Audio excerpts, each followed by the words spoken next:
Hello and welcome back to Oceans Live at Chow. I'm your host, Kay Thompson, with NOAA's Office of National Marine Sanctuaries, and I'm here with a delightful group of guests for Capitol Hill Ocean Talk, our daily roundtable on ocean issues. Today, we're exploring government views on the world of ocean conservation. And to help us do that, we have Michael Conathan, Director of Ocean Policy at the Center for American Progress. Prior to his work there, he worked for Senators Ted Stevens, Olympia Snowe, and Kay Bailey Hutchinson on the Senate Commerce Subcommittee on Oceans, Atmosphere, Fisheries, and Coast Guard. Next, I am pleased to introduce Buck Sutter, Director of Habitat Conservation for NOAA's National Marine Fisheries Service. Buck joined NOAA Fisheries in 1993, and he's had several different leadership roles within the agency over the past 20 years. We are also very lucky to have with us Justin Kenny, who is familiar with both sides of the federal government coin. Justin currently is the Senior Director of Communications for the Pew Charitable Trusts and recently worked as NOAA's Director of Communication in addition to his NGO experience. And finally, we have my colleague, Dr. Steve Giddings. Dr. Giddings is the National Science Coordinator for NOAA's Office of National Marine Sanctuaries. Steve has studied marine ecosystems around the world and works to apply that knowledge to effective management of our national marine sanctuary system. Gentlemen, thank you so much for joining me today on our program. Great. So this is going to be a discussion forum. I'm going to ask each of you a set of questions, basically about ocean issues that are going on today. So with that, please feel free to join in on any of the answers to the questions if you feel they're absolutely incorrect or if you just want to add to them. So we'll make for a lively discussion. So thanks again. Great. So anyway, I'm going to start out with Buck Sutter and Dr. Steve Giddings because you both work for NOAA, our ocean agency in the federal government. And I wanted to particularly ask you, are the current approaches to ocean management effectively balancing ecosystem health and human use? Steve, why don't we start with you? Well, it's a very big question, obviously. You're really asking about the state of conservation as we know it today, the ability to balance that use with what we want from nature. And the state of conservation, really, it's hard to narrow it down to yes or no. There's so many different sectors of the environment, so many different sectors of human use that need to be evaluated separately to really determine whether or not we're being effective.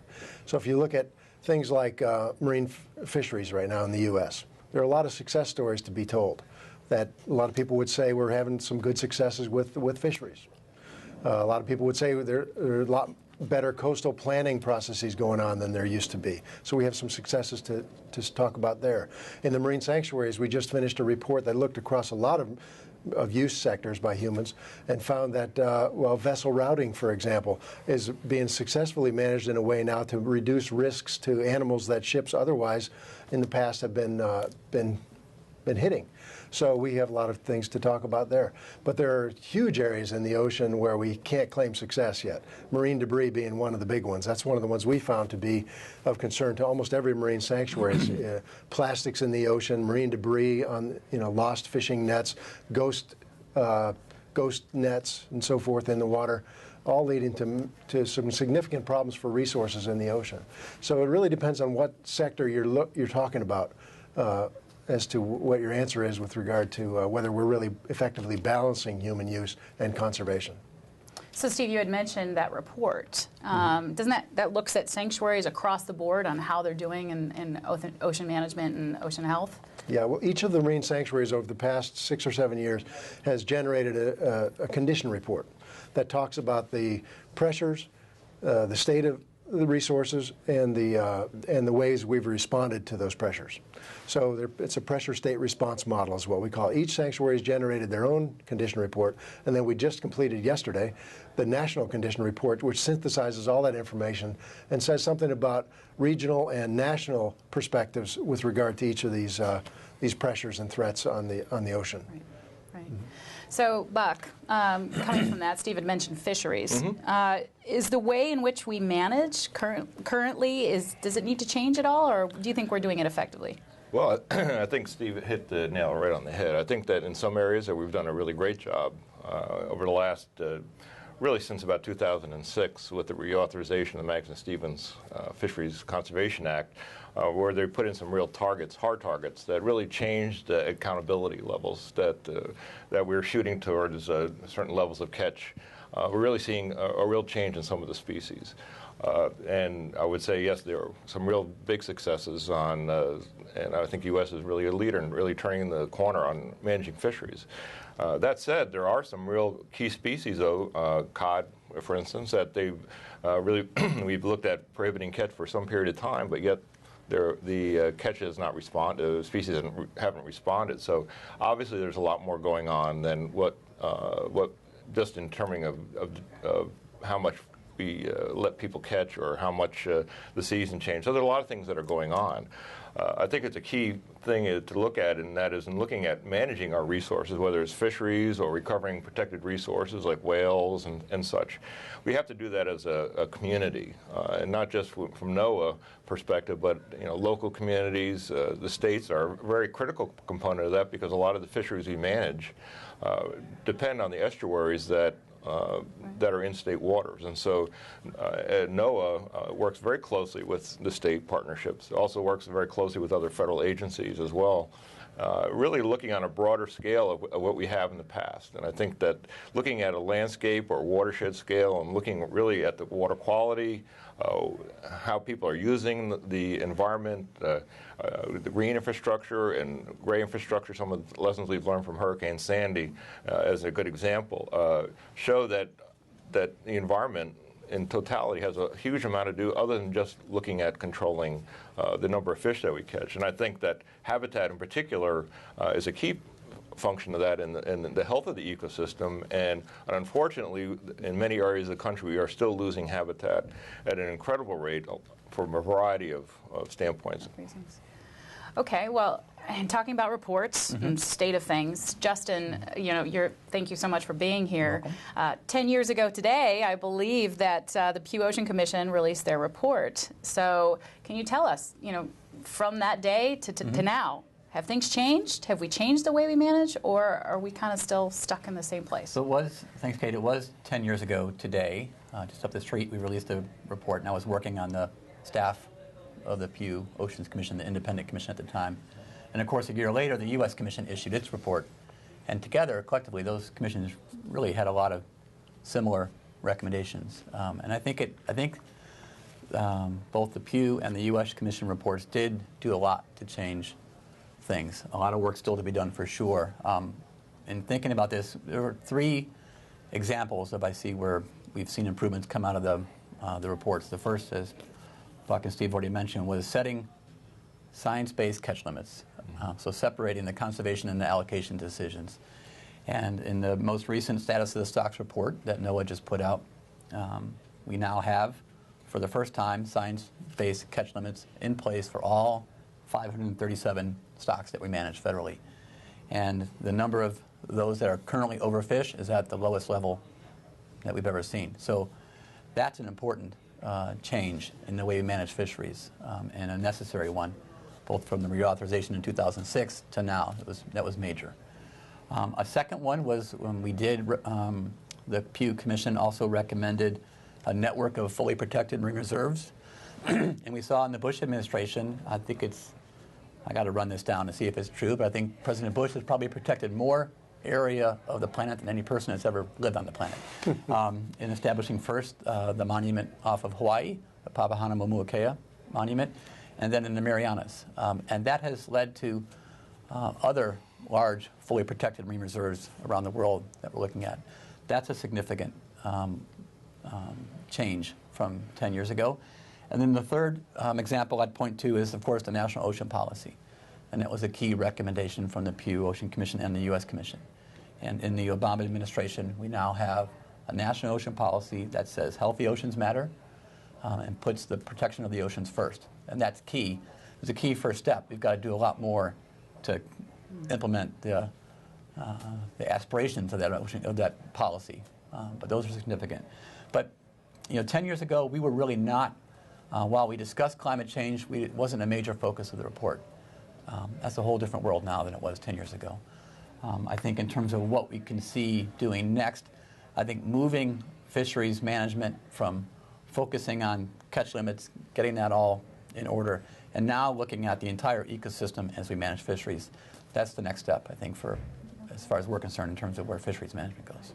Well, what's going on in the government today is the fact that there's less and less money to do all of these things, and it just doesn't seem like the ocean is the #1 thing on the priority list right now. So with shrinking budgets, how can we expect to have this future management and better management and more protected areas? How do you think we could manage to do that? So Yeah. So it's Oceans has never been funded anywhere near where probably all of us like to see it funded. A major recommendation from the Pew Oceans Commission also was to look at runoff from agricultural runoff and urban runoff. Well, that's the Farm Bill, and the Farm Bill's up for discussion now. And so I think we need to be creative in terms of where we look for opportunities to find the resources we need to do what we need to do to better protect the oceans. And you talk about the federal level, it's equally tough at the state level. I think the other place to look at now in terms of where we can demonstrate what that means is in the aftermath of the BP oil spill in the Gulf and Hurricane Sandy along the East Coast. The monies that are being invested in habitat restoration and rebuilding there, I think that's a key time for us to demonstrate what that means and how you can invest wisely in development along the coast in a way that has both benefits for the environment and for the economies along the coast. Mike, what's your take on that? Well, I think Justin's exactly right. I mean, and you're right in saying that there's obviously less and less money available right now in the federal budget for any priorities, and ocean priorities I think are certainly among those. I think with all the talk about fishery management, I think that's an area where we're really lacking for these 537 stocks that we need stock assessments for. Every one of those stock assessments, or that we need catch limits for, rather, we're going to need to do stock assessments for those. And every one of those stock assessments costs money, some more than others, depending on the complexity. But it's an area that's really problematic. And I think we need to look, at least in the near term, with the inaction in Congress and the gridlock on Capitol Hill, we really need to look for alternative sources of funding. And I think one of the areas that we should be looking to in this instance is the private sector. And one of the consequences of prioritizing policies that create smaller government is that you need private sector to come in and fill that gap. And I think that's an area where we could see some real growth in the coming years. There are industries that are now starting to understand and recognize that if they want to continue, they're going to need sustainable fisheries. The seafood industry, the restaurant industry, the tourism and recreation industry, these all rely on healthy coasts and healthy oceans, and it should be they should step up and take some of the responsibility for ensuring that they exist if we're going to transition government away from a major role in that particular arena. So you had mentioned partisan issues, and obviously there's a large gridlock right now over budget, over economic impacts, over all these other issues.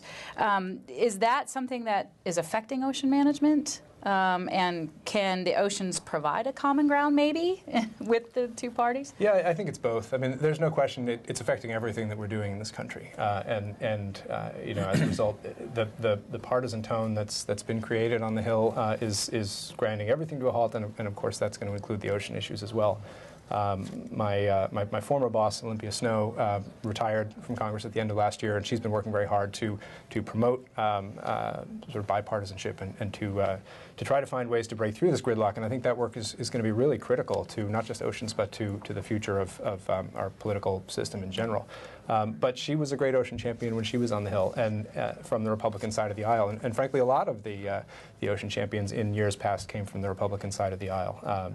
Richard Nixon was the one who founded NOAA. It was in the Nixon administration that we got some of our strongest environmental laws in this country.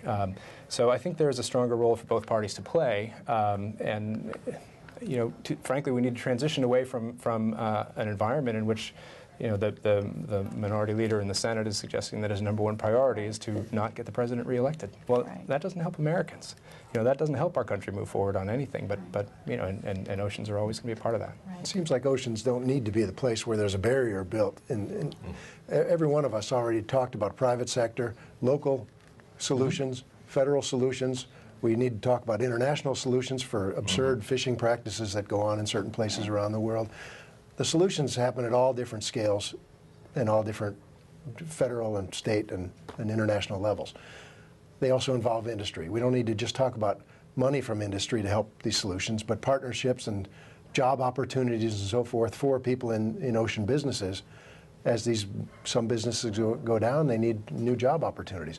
That's where industry comes in. That's where NGOs come in. And so there's no need to build barriers between local, federal, international levels or parties. And I do want to get back to the second part of your question, too, where you had asked whether Oceans could be a place to kind of build some of that bipartisanship. And I think they absolutely can. When I worked on the Commerce Committee, I worked under Senator Stevens. Senator Inouye was the head of the Democratic head of that committee at the time. Unfortunately, neither is any longer with us, and there's been a real loss of expertise in the Senate over the coming years, or in the past years. But that was a bipartisan committee. I mean, we really worked on a bipartisan basis. There was cooperation at the staff level, at the member level, and it really helped everything move through on a much smoother track. And I think oceans tend to be not a partisan issue. You see Democrats fighting against the administration's policies on fisheries in some cases because it's what their industry wants. You see Republicans doing the same because it's what their constituents want. And I think it becomes much more of a geographic issue as opposed to a partisan issue. So I think there are some examples there that we can start to point to. So you just mentioned all the ocean champions in the past years, and this has actually been a major concern of mine is, with the passing of Senators Ted Stevens and Daniel Inouye, and then the retirement of Olympia Snowe, and just yesterday the passing of Senator Lautenberg. These were our steadfast ocean leaders. Who's going to step up and become those new champions for us? Do you have any thoughts on that? Well, I mean, the obvious first step is to say look to the coast and look to the members who are representing those areas. And there has been a remarkable turnover. I mean, I just look at the the New England delegation alone. We've had massive turnover. Senator Kerry has left now to be Secretary of State. Senator Kennedy passed away a few years ago.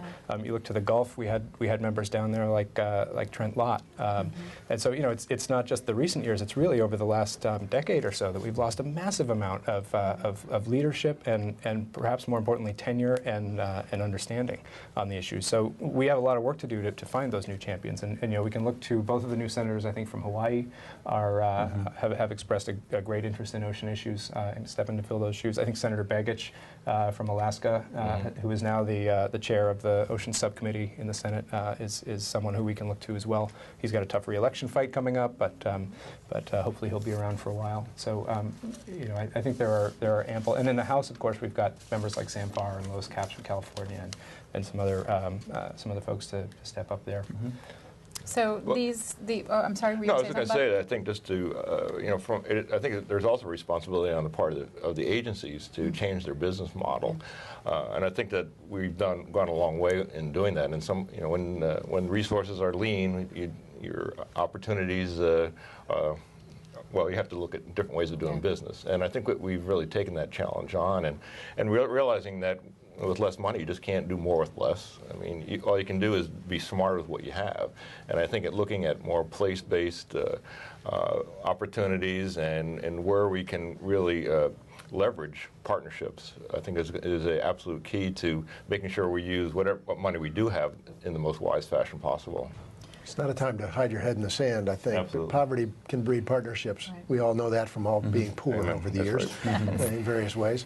And I think in marine sanctuaries, we see exactly what Buck was describing, this place-based opportunities for building partnerships at the local level, which everybody loves, with industry, with advisory council members and so forth.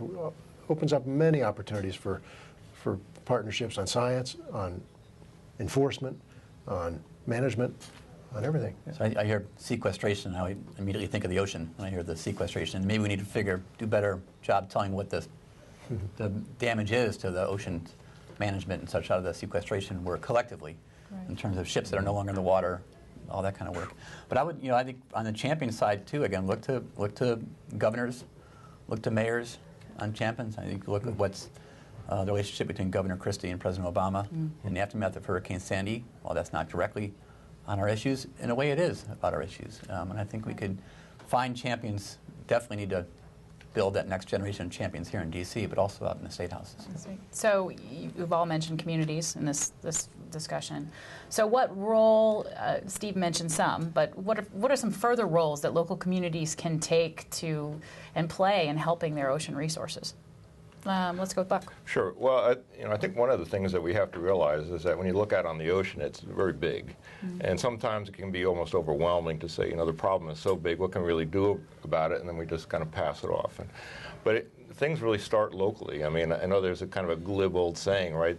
Old hippies, like some of us used to be, I was wondering where you're going with that. Yeah.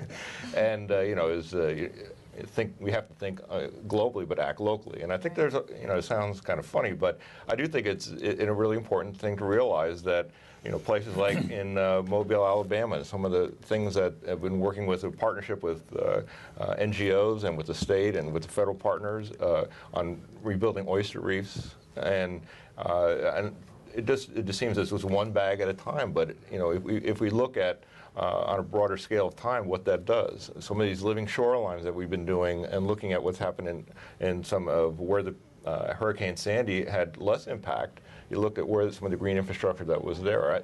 I think we have to, it's easy to pass off as, well, we just don't need to do that one little local thing, but it's all those things added up. What is the cumulative impact? Right. I found that impressive is after these huge tornadoes ripped through these communities, they've rebuilt them completely green because they don't want that to happen again. I think that's been a huge thing that those communities have done. Just weigh in on sort of one additional point on this local community aspect is that it seems like the oceans have a little bit of an image problem, but it's not the image problem that we usually think of. I mean, I'm looking at the pictures around this room and the pictures you've been putting up on the screen here, and they all look great. The one of the turtle in the net maybe not so much, but maybe for the most part, the ocean looks great. Yeah. And so you go to the beach and you swim, and your kids swim in the beach, and everything seems fine, and you don't see the problems that are really beneath the surface. And so it's hard to get people engaged and excited about it because they don't see a problem. Right. So I would, and this is a plug for the role that National Marine Sanctuaries play. I think when you look at all the great work that NOAA does, and speaking in my past of working there, in marine sanctuaries, for me, it's where it comes together. And they are in the communities. They are direct. They live there. They're working with the people there. And it's a great place to show what it means to bring all the stuff we're talking about, the data and the science and the management and the education and the research together in one place, in a community. And you look where sanctuaries are: Miami, off of Georgia, off Boston, Seattle, San Francisco, all Central California. They're in great places. And I think we probably need to look at, are we doing enough to take advantage of where we have marine sanctuaries in communities to do exactly what we're talking about. Right. So do you think that role should increase at all, Steve? The role of local communities? Yeah. I think absolutely it should. Justin nailed it. He said that's our opportunity. It's not just sanctuaries, but other place-based entities of NOAA and other federal agencies. When I learned during this bill that everybody hates the feds, but everybody loves the Coast Guard. Well, hello, and nobody likes the feds. Well, there's no us versus them here. Yeah. We're all them. We're all us. We're all one group. If we learn anything through climate change, it's the whole world's one place. Right. It's connected. Right. And that works its way all the way back to the local community. We're all connected to the local community, and I think we need to take advantage of that. Right. Yeah, I'd like to come back to a point that Mike made, and I think that's a recent event that I went to in Cape Fear River down in North Carolina, and we've been doing a lot of work in NOAA with Army Corps of Engineers and Fish and Wildlife Service and taking out some of these old dams, and we're seeing return of river herring to river systems that haven't had runs, that they call these fish that come back to spawn in fresh water and live in the marine for decades, in some cases over 100 years. And to see when we did the sort of ribbon cutting, and event, but wasn't that was so exciting, was to see the people who were there, who lived in that community, some of the older people who remember when they were kids, catching these alewives and such, herring, and to see that they were so excited to see this year for the first time in many years. And those types of things I think we need to expand on, because those fish live in the ocean, but then they also touch those communities. Right, right. So do you think there is this state, you said us versus them, Steve, do you feel like that's a large issue, the local communities versus the state versus the federal government? Earlier we were talking about regions. Can you elaborate on that? Yeah, I mean, I think as you look at the breakdown of sort of where the ocean solutions are going to come from, it's tough to look at Congress and say they're going to come from there these days. So where are they going to come from? And they're going to come from the levels sort of further down the pyramid, whether it's state or local. But I think what we also have to acknowledge in that conversation is that different regions have different priorities. The Gulf of Mexico has a huge oil and gas industry, which New England, they'd sooner throw you under the bus than let oil drilling happen off the coast of New England for the most part. Alaska has a lot of conflicts in that area, but they all have different priorities. Fisheries in New England, tourism in Florida, along the California coast. So we have to figure out a way to allow the regions to have their priorities and to develop the way they would like to use their ocean space. And I think that's an area where the National Ocean Council and the National Ocean Policy can really come into play. That's the point of that whole policy, is to acknowledge those differences and allow them to sort of grow and develop through the federal process and through connection and partnership with the states and the regions. Okay. So, Mike, Justin, you both worked for the government in different capacities, and now working NGO and consultation. What roles do your groups have in this ocean conservation puzzle? And why don't you just go ahead first? Well, sure. So our work, we're headquartered here in the United States, but we do work globally. But our focus really moving forward in the U.S. is, we've always been involved in the fisheries work, but really is to try to move toward that ecosystem-based fisheries management. It's quite the buzzword, but I think we need to look past just managing fisheries on a species-by-species basis, and look at the entire food web in terms of the role that individual fish play as prey, their role in the ecosystem, not just for us to catch, but for other fish to eat and so on. So moving toward that, and globally, we have campaigns underway currently to look at the problems relating to illegal fishing. For example, 45% of the oceans is outside of any one country's jurisdiction, and a lot of fishing is happening out there, much of it illegally, and is real problematic for both the health of fisheries and the health of the oceans. And that's a major focus of ours. Another example is the large fully protected marine reserves program, our Global Ocean Legacy program, that is active just today in Australia, or tonight now in Australia. They took another step forward in creating the largest network of fully protected marine reserves in the world, which is fantastic. So there's a lot of progress to be made out there and a lot of interest to be had out there. Wonderful. And Mike? Sure. So the Ocean Program at the Center for American Progress is a pretty new one. We're only about 2 years old, well, 2.5 years at this point. But our focus is primarily on finding and developing partnerships that promote what we refer to as the blue economy, which is the value of healthy oceans and coasts in the economic picture. So we work a lot on. We like to work with industry. We partner with industry as much as possible in promoting solutions that work for economic development, but that simultaneously either help protect or restore ocean ecosystems. Do a lot of work with offshore renewable energy, work with sustainable fisheries, coastal restoration and resiliency. We're also starting, because I work closely with the energy team at the Center for American Progress, we're doing a fair bit of work on offshore energy issues and also on climate, and trying to bring those stories and really put those stories, put faces on those stories and take them to the public. Great. So, Steve, why do you think the environment and the ocean in particular is such a low rank on our nation's priorities? Well, I think we talked about it. We started touching on it. It looks like a giant parking lot from an airplane, right? So you can't see what's going on in the patchwork of natural activity that's happening in the ocean. And there's a lot going on out there that most of us have no appreciation of because we don't have full understanding of it. One of the things we found in our recent report for the Marine Sanctuary Program was that we're not watching close enough. We're not observing, we're not monitoring, we're not tracking well enough what's really happening in the ocean. So we get behind the 8 ball on a lot of issues pretty quickly, and it's hard to recover from them. There are years and years and years of disturbance of the bottom from fishing in the years past make it a very long recovery period for a lot of protected areas now. So you can see that we just don't have full appreciation for what's really going on. We can see what happens on land. We can't see what happens in the ocean. So that's our biggest problem. Yeah.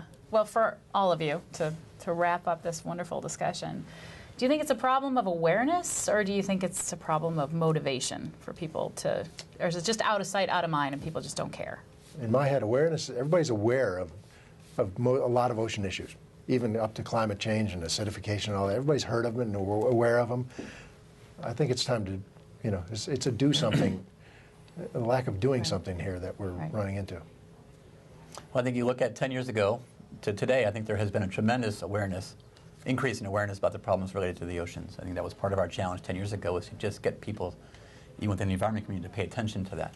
But this is the day, half the people live on the coast, and the rest of us are heading to the beach this summer. So this is our opportunity to get people more aware and get them motivated. Right, right. So, gentlemen, thank you so much for joining us on Oceans Live today. It's been we've tackled some really major issues, and I don't know if we've changed anything, but we've at least given a good try, and I think here at CHOW, it's definitely, they're tackling the issues along with us. So thanks everyone for joining us for Capital Ocean Talk.